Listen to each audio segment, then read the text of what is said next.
I'm David, and we are here today with a couple of fellows, and I'll let them introduce themselves. Hi, David. I'm Brian Blum. I'm with Maverick Solutions IT in New York. Cool. And, I was giving a session today. This is one of our star attendees. Thank you. My name is Bettany from the UK. I work for the University of York. I help manage an IT academy out there. Okay. And then the topic of discussion today is saving costs. Obviously, a big point of concern for a lot of people today. Oh, sure. So starting things off, I mean, what were some of the tools and pieces that can help save people money that came up in your discussion today? Well, there's a lot of free stuff out there. There's a lot of cheap things. There's things built into the operating systems that people don't always take advantage of. And there's a lot of great stuff on the web that's available, cheap or free. So some of the things that we mentioned in the session were like sysinternals. There's a lot of really great tools on there. What else we got? We've got Virtual PC and Hyper-V. The free Hyper-V server from Microsoft. Sure. Not a lot of people knew about that, which is quite a surprise. Okay. There's lots of different tools, and of course virtualization. That's a big thing, right? Yeah. But yeah, what was it? Was there any one thing that kind of shocked you, like that somebody brought up, out of the list? The number of partners, there weren't many people taking advantage of the partner program or TechNet Plus. That's where you true. get all the free software for personal use. That was a big thing, and obviously we, as attendees at TechEd, we're getting a TechNet Plus subscription. That's right. So that's awesome. That's a great value add from Microsoft for people to use. Yes. And I was talking to the licensing guy, I think I mentioned it in the session today, the TechNet Plus is a perpetual license, so once you've subscribed for 1 year, that software is yours personally for even beyond your subscription. So that's like, wow, not a lot of people knew that, did they? Right. You can install it during the time that you've got the subscription and keep it indefinitely then. Even I was under the impression that expired at the end of the year. But One of the things I attended at least part of the thing anyway.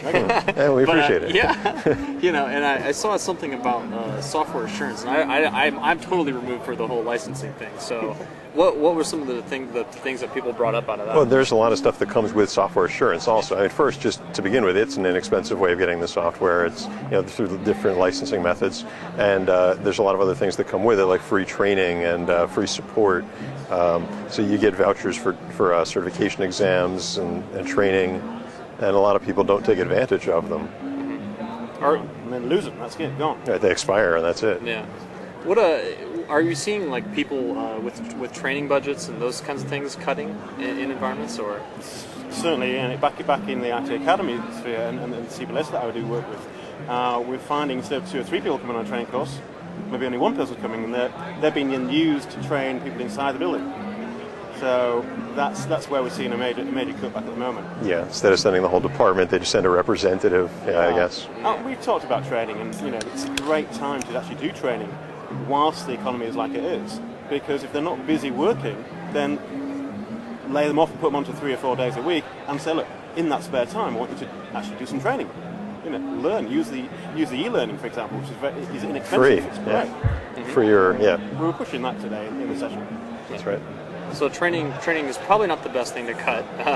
No. Yeah, you want to keep your people up to speed. What are maybe some other areas that came up that, hey, you probably shouldn't think about going cheap on a certain area? Well, you've still got to maintain all your machines and software. You got to do all the required maintenance. You got to keep the security up. Updates, and then also advertising. I mean, that's one of the first things that a lot of businesses will think about cutting when money gets tight, and I never understood that myself. And you got to keep the business coming in, and if you're not out there, you're not going to get the business. So very ahead of the sand almost, isn't it? You talked about search engine optimization. That's right. How that can actually promote you through the recession, which is a great thing to do. Right. You still got to spend the money, but you can spend it smarter. You can make sure that you're targeting your advertising where you need it. It's not, it's affecting most businesses, but some businesses get affected differently. So there's still money to be made out there in the world. Absolutely. And you've got to take advantage of that. We were talking about recruitment, and yes, there's people being laid off. So therefore, that means your recruitment pool is bigger, and you can be more fussy and more choosy on who you take on. And make sure that they come with the qualifications already. Sure. So that's going to save you money in the long run. But also, it's going back to hopping onto the training. Is use this time to train your staff so that when they go, when the recession is over and we start picking up, you've got the skilled staff workforce in your company, and they're going to be more loyal because you've looked after them through it's not a charity, but that you've looked after them and trained them and supported them. That's right. On that two-way agreement almost. You've built that loyalty into your contracts, into the relationship you have. Yeah, if you're supporting them with the training, if you're helping them get the training, you're giving them the time or reimbursing them or paying for their exams or something, they feel a certain loyalty to your company, and they'll stay on even when the economy picks up and jobs become more available. They'll stay with you because you took care of them. Yeah. It's a great way of offsetting an employment cost. Mm-hmm. So, we can't pay the pay rises, but we can give you the e-learning, we can give you the books, we can give you some study leave. But I want you to come back in once we're busy again. Sure. You need that flexibility in companies. Also, I know we have an international audience here at TechEd, but I don't know how it is in all the other countries. In the United States, if you give somebody more pay, you pay more tax on the payroll taxes. If you give them other benefits, that's just straight expenses. There's no extra taxes on that. So, we talked about also in recruitment the Gold partners seem to have a better deal. They get all the vouchers, the training vouchers, and access to the software more readily. But also, they seem to be a better recruiter of quality people. So that was we were trying to tell the audience, hey, consider the partner program, and consider the certified partner level and the certified gold level, because that was a great way to attract the best. And on that also, there's a lot of other resources that come with the partner program too, and not everybody's aware of them. Not everybody takes advantage of them. You get in-house software licenses to use. You get support calls.